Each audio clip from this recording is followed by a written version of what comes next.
students. Today we will discuss about human reproduction. Human reproduction is one of the important life process which will be helpful for continuation of species.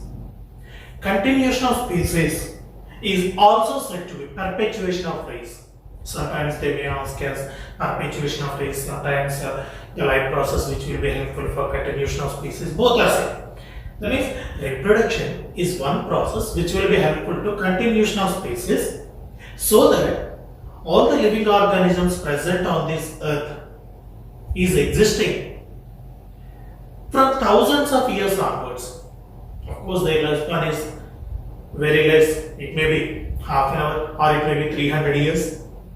In all these cases, all these organisms are existing thousands of years onwards. That means the species, not the individual organism. Reproduction is mainly helpful for continuation of species from generation after generation. And this reproduction generally takes place in two methods in living organisms. One is asexual reproduction, second one sexual reproduction. Reproduction is a life process which will be helpful to continuation of species by producing new individuals. That means to produce the new individuals, living organisms conduct reproduction. And in this reproduction, some of the living organisms conduct asexual reproduction, some of the living organisms conduct sexual reproduction. That means living organisms performs reproduction in two modes. One is asexual reproduction, second one sexual reproduction. What is the meaning of asexual reproduction? What is the meaning of sexual reproduction? Here you have to observe that asexual reproduction, sexual reproduction both are mainly only one purpose, that is to produce the individuals, to produce the next generation. But the way they are conducting, the way they are producing new individuals is different. In that, there are mainly three differences are present between asexual reproduction and sexual reproduction. That is gamete formation. Next one, fusion of gametes, zygote formation. These three key features are absent in the case of asexual reproduction. That means in asexual reproduction, gamete formation is absent. Next, fusion of gametes is absent. And then zygote formation is absent.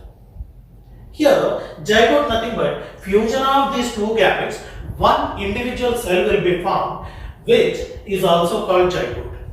These three key features are absent in the case of asexual reproduction. Without exhibiting these features, they produce new individuals. Such kind of organisms, such kind of reproduction is also called asexual reproduction.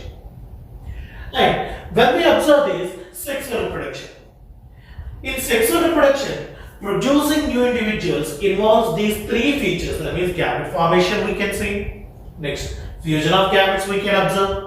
At the same time, zygote formation also we can observe in the case of sexual reproduction. These three are important differences between asexual reproduction and sexual reproduction. Here, why some organisms are exhibiting asexual reproduction and why sexual reproduction? Lower organisms, most of the lower organisms perform asexual reproduction and higher organisms perform sexual reproduction. Here, what is the use of this sexual reproduction? What is the advantage over asexual reproduction with the help of this sexual reproduction? In this case, when there is no gamete formation, fusion of gamete, zygote formation, in this case, gametes means a haploid cell which comes from mother, a haploid cell which comes from father. That means this haploid gamete from the mother, haploid gamete from the father, both carries father and mother genetic material into the new individual so that new individual will get better qualities, better ability to survive in the existing environment. And that kind of gamete formation is absent in the case of asexual reproduction. Simply, they will divide and send the same type of genetic information to the next generation so that there is less chances for mutations, there is less chances to adopt to the existing environment. But sexual reproduction provides some amount of ability to adjusting ability to environment, because they are getting genetic information from both father and mother. For example, if we observe that one person is able to survive in the case of high temperature environment. One male is able to survive in high temperature environment, and one female can able to survive in low temperature environment. Just consider these male and females. For example,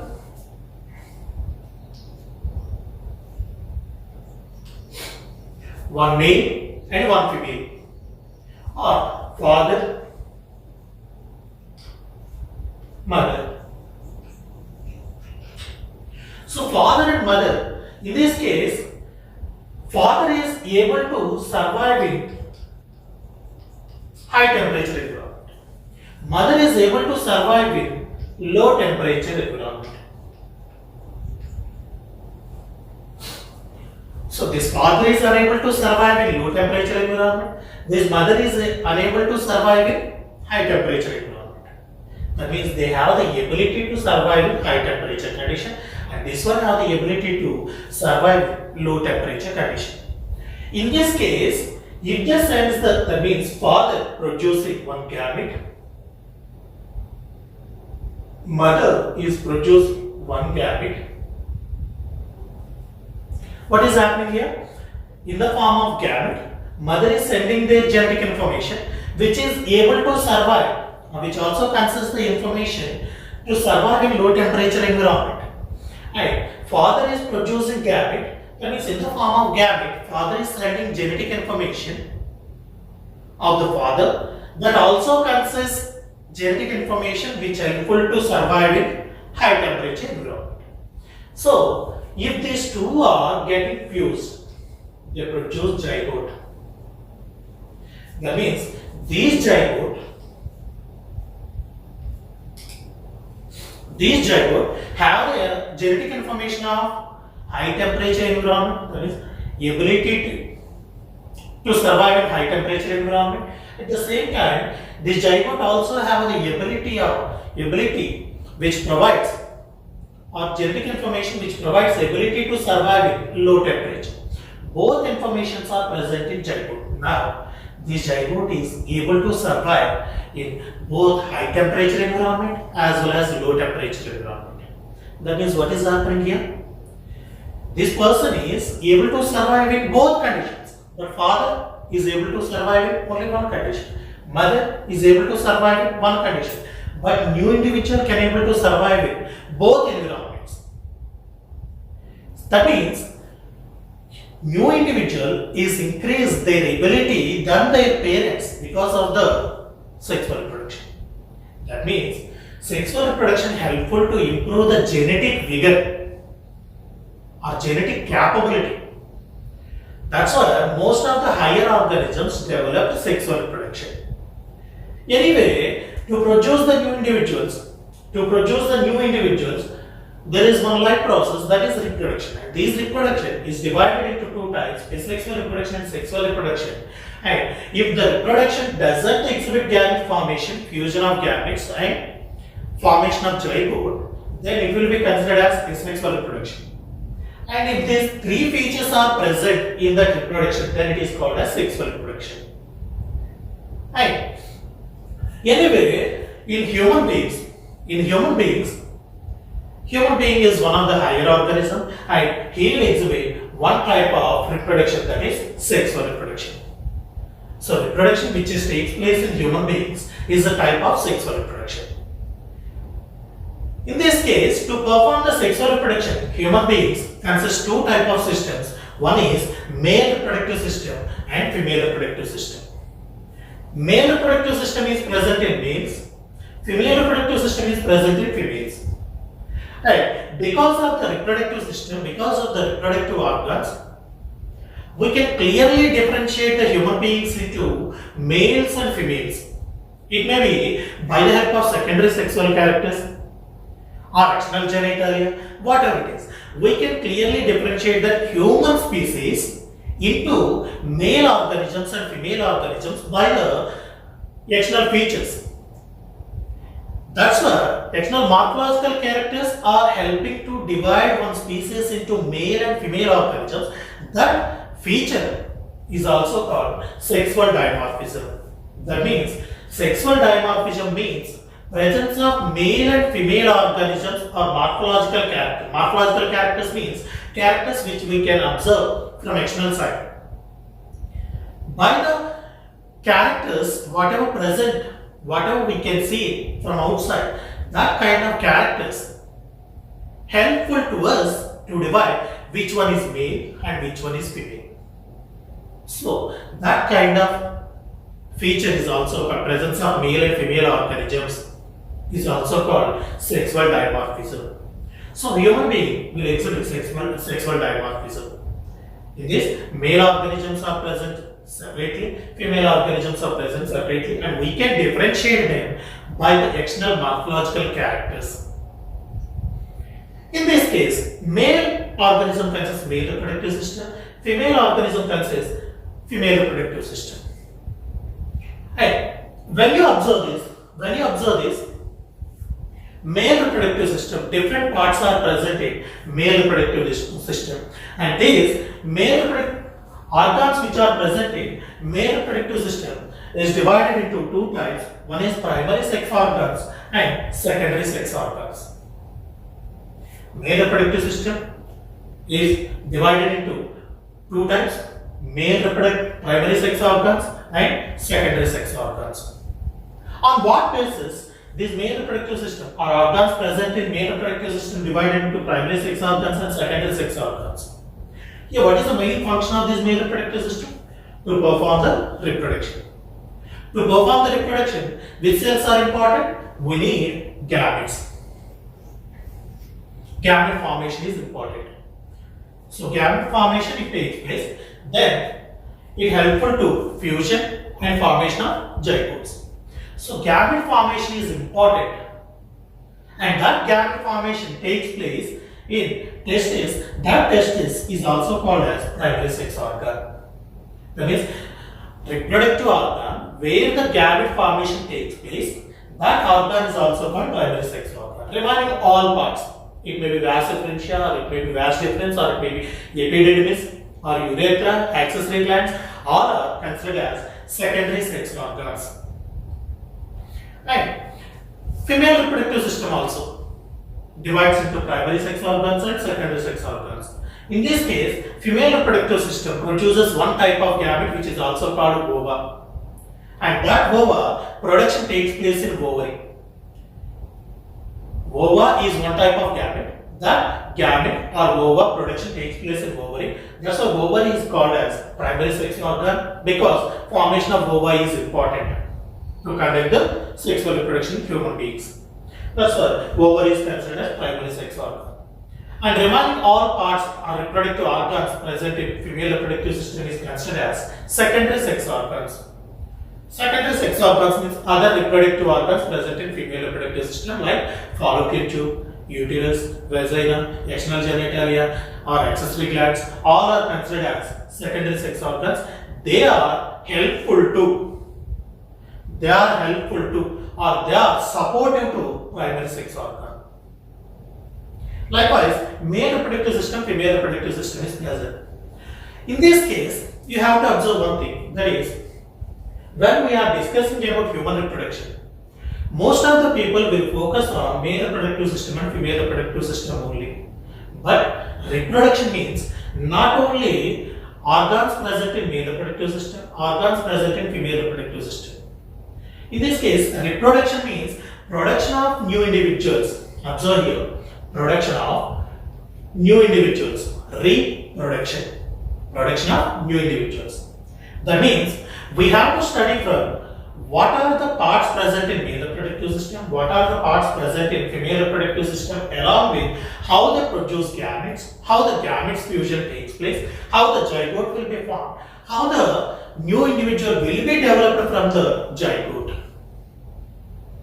All that process, that means From the formation of gamete up to production of new individual, there are a lot of changes will take place. And all the changes are what are the process involved in this process from the production of gametes to production of new individual. All these changes divided into different types. In the first one is gametogenesis. For the production of new individual, first we need gametes, and that production of gametes is also called gametogenesis. That means in male reproductive system, testes produce gametes which is also called sperm cell.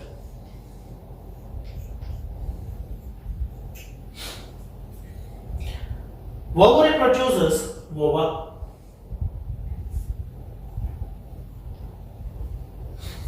So sperm cell is one type of gamete produced in male reproductive system. Ova is another type of gamete which is produced in females. This production of sperm cells and ova are also called gametogenesis. That means in male reproductive system, sperm cell production will take place. Female reproductive system, ova production will take place, and production of these sperm cells and ova are also called gametogenesis. Gametogenesis means production of gametes. Production of gametes. It is the first step in human reproduction. Not only human reproduction, in sexual reproduction, gametogenesis is the first stage. Coming to next one. When you observe that after production of these sperm cells, these males and females involved in copulation, and that copulation only to inject the sperm cells into females.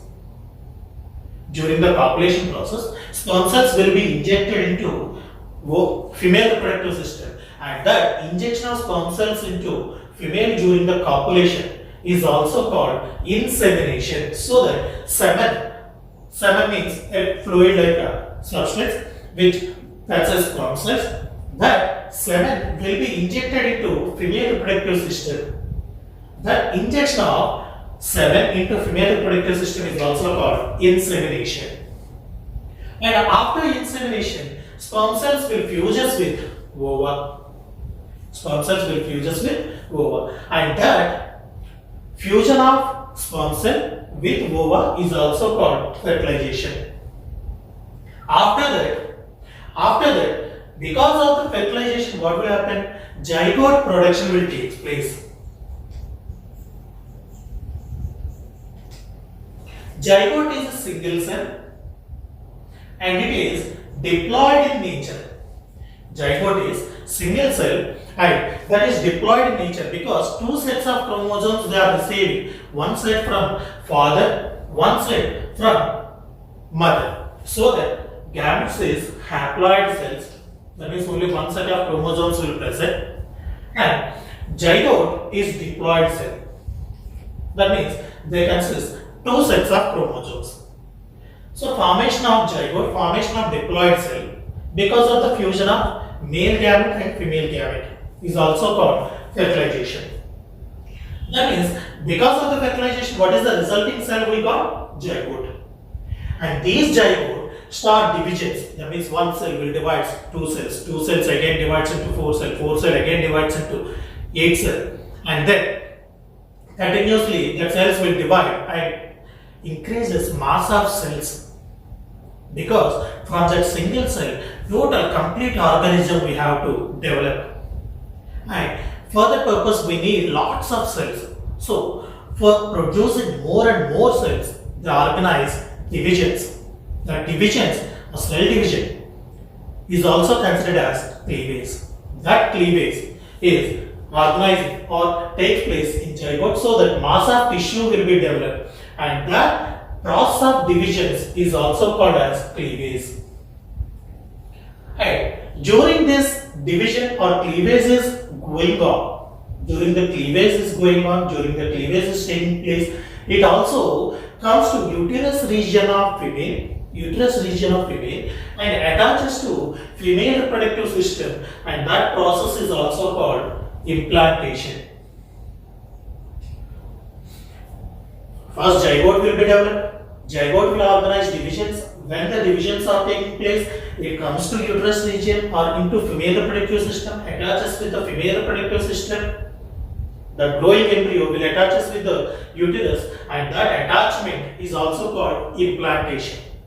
And after implantation, for the nutrition sake, for the protection sake, for removal of waste material, for producing nutrients to the growing embryo, around side of the growing embryo, they develop a tissue.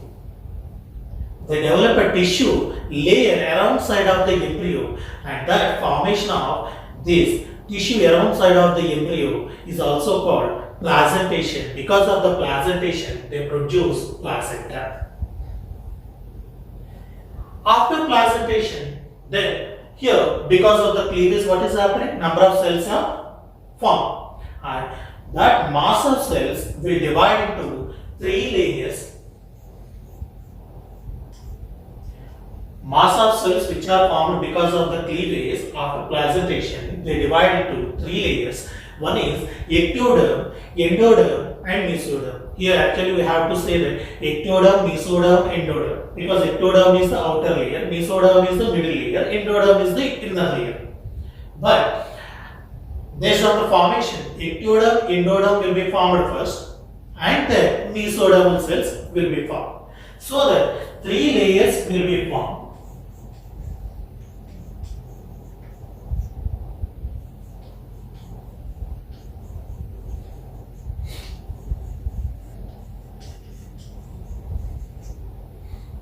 Likewise, after placentation, mass of tissue which is formed because of the cleavage is divided into 3 germ layers. 3 germ layers. One is ectoderm, endoderm, and mesoderm. These 3 germ layers, which are formed because of the cleavage process, are later helpful to develop different type of organs. So, production of organs will be takes place from these 3 germ layers. These 3 germ layers then helpful to produce different organs, and that production of or formation of organs from these 3 germ layers is also called organogenesis. Organogenesis. Gastrulation means growing embryo which consists mass of tissue is divided into 3 layers. That is ectoderm, mesoderm, and endoderm. And 3 germ layers. These 3 layers are also called germ layers. These 3 germ layers helpful to produce different organs, form different organs, and formation of organs from the 3 germ layers is also called organogenesis. Organogenesis. Genesis means production or formation. So now, what happened? These 3 germ layers help to produce different organs, and that organs help to form different organ systems in our body, so that complete baby will be formed in 280 days or in 9 months, and then after that the baby will be expelled outside. The baby will be expelled outside. That releasing of developed baby or fully completed baby to outside is also called parturition. It is the last step. Parturition. Parturition means expelling fully grown baby to outside from the uterus of the female is also called parturition. Likewise, different features are involved in the case of human reproduction. So in this, we have to discuss first as gametogenesis. These gametogenesis requires 2 types of systems. One is male reproductive system and female reproductive system. Gametogenesis means production of gametes. And in human body, there are 2 types of gametes will be formed. One is sperm cell and second one ova. And in this, sperm cell will produce the male reproductive system, ova will produce the female reproductive system. So, to discuss about gametogenesis, we have to learn about what is the male reproductive system, what are the parts present, how the sperm cell or spermatogenesis will take place. At the same time, we need to discuss about what are the parts present in female reproductive system, and in that how the ova production or oogenesis will be takes place. All these topics, that means male reproductive system, female reproductive system, we'll discuss in next topic.